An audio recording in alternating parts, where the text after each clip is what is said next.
Hi, this is Mommy B and welcome to my channel! Abay, may pauting nga ang boss squad ng Kalaklan. Bali 5 AM nga ng umaga, nagkaayaan na yung mga yan. Pupunta nga pala sila sa Masinloc, Zambales. At syempre, driver pa rin ang aking asawa. At tignan mo nga naman, may pabaon pa silang itlog na gutom na yata kaagad. At tirik na nga ang araw, antok pa yung iba dyan. Syempre, mahabang biyahe rin yan, guys.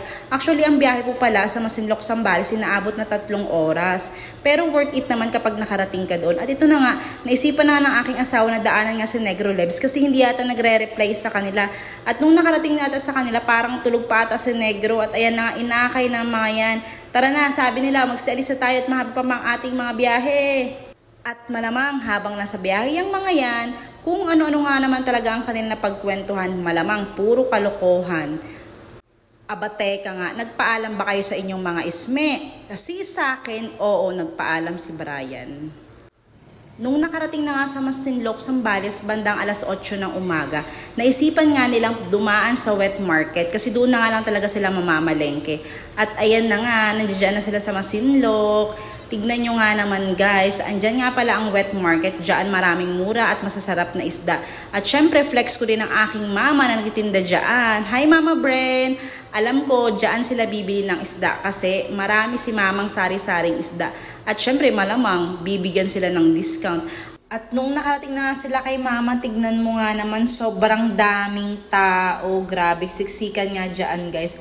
Flex ko nga din pala ang Bosswear. Order lang po kayo kay Kuya Makoy kapag gusto nyo umorder ng mga t-shirts, ng Boss. At tignan mo, nakita ko nga ang aking asawa, nagtuturo ata kay mama kung anong gusto niyang isdang iihawin. Aba, spotted ng papakula. At ayun na nga, kinuha na nga ni Kuya Pogi, huli ka, wala ka ng takas. At ayan na nga, malamang, ipaplastic na yan ni mama. At meron nga din silang kulita dyan. Ayan ang mga sari-saring isda na mga sariwa. Inabot nga din pala sila ng halos 1 oras dyan kay mama kakapamili ng isda at syempre namili na rin sila ng kailangan nila at ito na nga nang nakapunta na sila sa Liglig Cabatuan Resort at ito pala ang view. Ayan po, flex ko lang po ang may-ari niyan. Nagready na sila ng pusit. Aba, nakapana ata ng papakol na isa pa, o diba? Meron pa ang isda, may maya-maya at ang kulita, nililinisan nila. Aba, sabi nga ng asawa ko, magaling nga daw magluto si Boss Topper ata. Yun, aba, ang sarap-sarap daw ng kulita na adobong ginataan. O, tignan mo nga naman, diba? Paluto na ang kanilang kakainin. At tignan mo nga naman ang pusit, napakasarap. Aba, easy access na kayo sa tubig kaagad o. Diba guys, ang linaw-linaw ng tubig dyan. Sobrang sarap naman yan. At meron pa nga silang paginataang isda o, diba? Kung sino man na nagluto niyan, feeling ko masarap na masarap yan at may halong pagmamahal. At habang nagluluto nga, ito nga po pala ang view sa Liglig Cabatuan at ilog natin. O, diba? Ang ganda guys. Diyan po kayo pumunta sa Masinloc, Zambales. Highly recommended po ang linis-linis ng tubig dyan. Wala akong masabi. At saka friendly rin po yan sa mga bata. May mababaw din pong part dyan. At syempre, ingat din po tayo dahil mayroon po rin malalim na part dyan.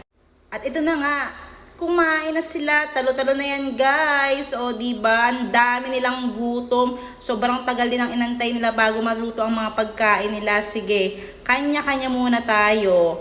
O, diba? Ang sarap-sarap ng kain nila. Sige lang po, kain lang po. Kain ng kain.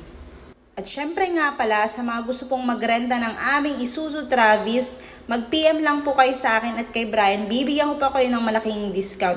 At dadalhin namin kayo sa Masinloc kung doon nyo gustong mag-outing. O, diba? Relax na silang lahat dyan, guys. Chill-chill lang nga pala sila. At siguro, pinag-uusapan na nga nila kung saan ba sila next na mag-outing. Feeling ko Masinloc pa rin, pero recommended ko pa rin ang Kuto. Guys, tignan nyo nga naman ang kanilang mga kuha sa drone. O diba, ang bongga. At bandang alas 4 nga, nagkaya na silang umuwi. At ito nga pala, dumaan muna sila sa bahay para manguha ng mangga. Tignan mo nga naman si Negro, mag-uwi pa ata ng marami sa Micronesia ng mangga.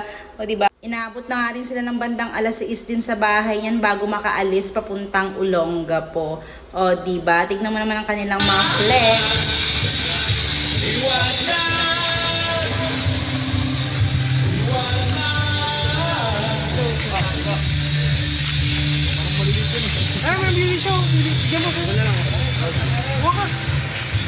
guys.